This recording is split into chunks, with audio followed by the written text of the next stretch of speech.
غزہ امن معاہدے کے دوسرے مرحلے کی جانب پیش قدمی۔ اقوام متحدہ کی سلامتی کونسل میں صدر ٹرمپ کے امن منصوبے کی حمایت میں قرارداد منظور۔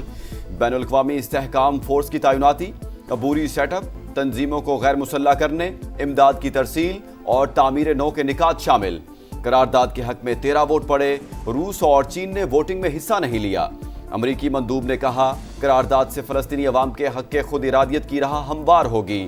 امریکی صدر ڈونلڈ ٹرمپ کی دنیا کو مبارکباد۔ سوشل میڈیا پر پیغام میں کہا سلامتی کونسل نے بورڈ آف پیس کی توثیق کی، جس کی سربراہی میں خود کروں گا۔ بورڈ ممبران کا اعلان آنے والے ہفتے میں کیا جائے گا۔ صدر ٹرمپ کا قرارداد کی منظوری پر پاکستان سمیت دیگر ممالک سے اظہار تشکر۔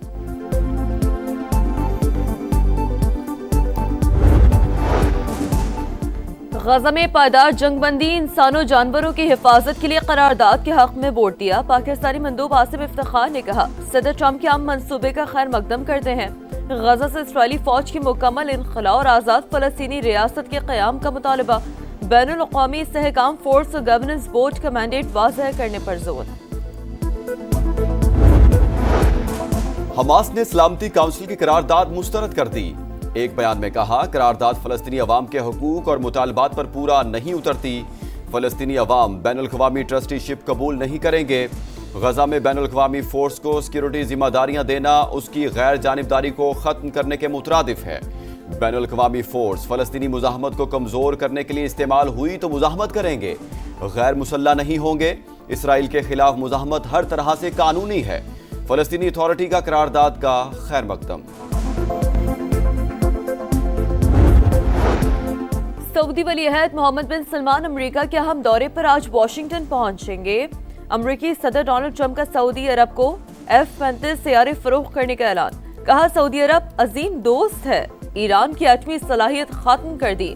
سعودی ولی عہد کے استقبال کے لیے وائٹ ہاؤس میں بھرپور تیاریاں۔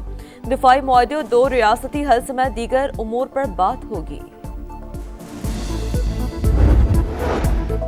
انسانیت کے خلاف جرائم ثابت۔ شیخ مجیب الرحمان کی بیٹی بنگلہ دیش کی سابق وزیر اعظم حسینہ واجد کو سزائے موت کا حکم۔ 3 الزامات کے تحت عمر قید کی بھی سزا۔ حسینہ واجد کے حکم پر 1400 سے زائد مظاہرین کو قتل کیا گیا۔ 3 رکنی انٹرنیشنل کرائمز ٹریبونل نے فیصلہ سنا دیا۔ عدالت کے مطابق حسینہ واجد نے قتل عام کے لیے ہیلی کاپٹرز اور ڈرونز کے استعمال کی اجازت دی۔ مظاہرین کے خلاف لوگوں کو اکسایا۔ سابق وزیر داخلہ اور سابق IG پولیس شریک مجرم اسد الزماں کو سزائے موت۔ تحقیقات میں تعاون پر عبداللہ مامون کی سزائے موت 5 برس قید میں تبدیل۔ عدالت میں جذباتی مناظر۔ انصاف ملنے پر جاں بحق افراد کے لواحقین کی آنکھیں نم، تالیاں بجا کر فیصلے کا خیر مقدم۔ بنگلہ دیش کا بھارت سے شیخ حسینہ کی حوالگی کا مطالبہ۔ وزارت خارجہ کے مطابق قیدیوں کے تبادلے سے متعلق 2 طرفہ معاہدے کے تحت بھارت عدالتی فیصلے پر عمل درآمد کا پابند ہے۔ عبوری حکومت نے فیصلے کو تاریخ ساز قرار دیا، عوام سے پرامن رہنے کی اپیل کی، بدامنی پھیلانے والوں سے سختی کے ساتھ نمٹنے کا اعلان۔ حسینہ واجد کی پھر دھمکی، کہا ابھی زندہ ہوں سب کو انصاف کے کٹہرے ملاؤں گی۔ بیٹے نے کہا عدالتی فیصلے سے فرق نہیں پڑتا، والدہ انڈین فوج کی حفاظت میں ہے۔ وزیر اعظم آزاد کشمیر فیصل راٹھور آج عہدے کا حلف اٹھائیں گے۔ اصلاحات لانے کا عزم۔ بولے ریاست میں صرف 20 سیکرٹریز ہوں گے، زائد اسامیاں ختم کریں گے۔ گریڈ 18 سے نیچے کسی کو گاڑی نہیں دی جائے گی۔ گریڈ 1 کے تمام ملازمین کو مستقل کیا جائے گا۔ عوامی شکایات سننے کے لیے کچہریاں لگانے کا اعلان۔ ریلوے کی اپ گریڈیشن کے لیے رقم فوری دیں گے۔ وسطی ایشیا تک روٹ بحال کریں تو معیشت کو 4 چاند لگ جائیں گے۔ پاکستان ریلوے کے صوبوں کے ساتھ اشتراک کے مثبت نتائج سامنے آ رہے ہیں۔ وزیر اعظم کا کراچی کینٹ اسٹیشن کے اپ گریڈیشن منصوبے کی افتتاحی تقریب سے خطاب۔ کہا ہر جگہ کراچی سرکولر ریلوے کی بات کی، مل کر کام کریں گے۔ وزیر اعلیٰ سندھ بولے کراچی میں ماس ٹرانزٹ سسٹم ہونا چاہیے۔ کراچی سرکولر ریلوے منصوبے پر صوبائی حکومت اکیلے کام نہیں کر سکے گی، وفاق سے مدد کی اپیل۔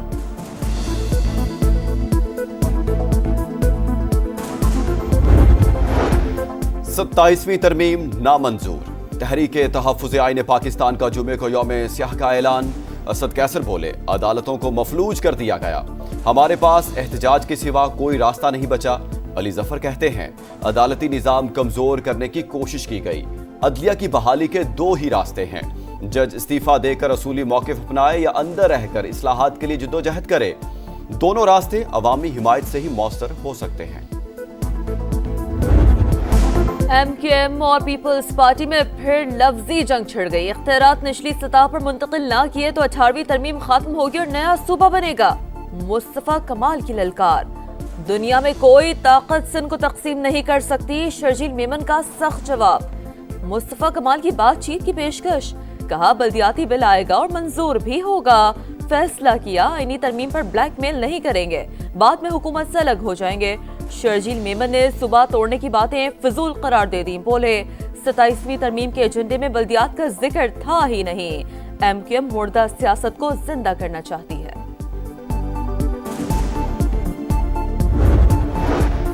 الیکشن کمیشن کا اسلام آباد میں بلدیاتی انتخابات کرانے کا اعلان، متعلقہ ونگ کو شیڈیول کی تیاری کا حکم، محفوظ فیصلہ جاری، لکھا ڈی آر او اور دیگر عملہ تعینات کرنا الیکشن کمیشن کا اختیار ہے، ای سی پی اپنے افسران عدلیہ یا انتظامیہ میں سے عملہ تعینات کرے گا۔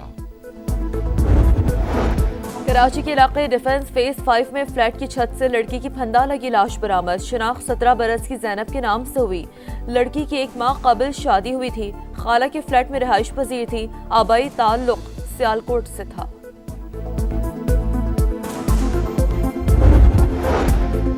کراچی شارع فیصل پر اتنے کیمرے لگ چکے کہ لوگ پل صراط پر چلیں گے، ڈی آئی جی ٹریفک پیر محمد شاہ کہتے ہیں ٹریکر نہ ہونے پر ہیوی ٹریفک کو 1 لاکھ روپے کا جرمانہ بھرنا پڑے گا، 400 مقامات پر جدید سگنل لگائیں گے، سگنل فری کوریڈور نہیں، ایکسیڈنٹ فری روڈ چاہیے۔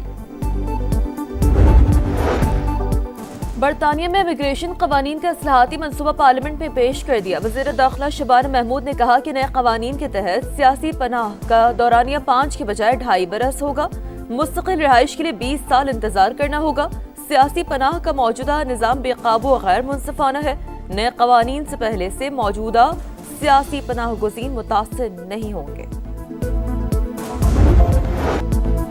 دبئی ایئر شو کا آغاز، جنگی طیاروں کی گھن کرج، شاندار کرتب دکھائے، فضا میں رنگ بکھیرے، بوئنگ طیاروں کی بھی فارمیشن، لوگوں کی بڑی تعداد نے خوب انجوائے کیا، بھارت کا S-400 دفاعی نظام تباہ کرنے والا پاکستان کا JF-17 تھنڈر توجہ کا مرکز۔ اور ایک ٹرافی، 3 ٹیمیں T20 ٹرائل سیریز کا سٹیج تیار، پاکستان زمبابوے اور سری لنکا ایکشن میں ہوں گے، پہلے میچ میں پاکستان کا زمبابوے سے مقابلہ، کوئی ٹیم آسان نہیں، آنے والی ہر سیریز ورلڈ کپ کی تیاریوں کا حصہ ہے، کپتان سلمان آغا کی پریس کانفرنس، ہر ٹیم کو ہرانے کی صلاحیت رکھتے ہیں زمبابوین کپتان سکندر رضا پرعزم، سری لنکن ٹیم کے کپتان اسل انکا اور فاسٹ بولر اسیتھا فرنانڈو بیماری کے باعث ایونٹ سے باہر، ون ڈے سیریز میں غلطیاں ہوئی، خامیوں کا ازالہ کریں گے، عارضی کپتان داسن شناکا کی گفتگو۔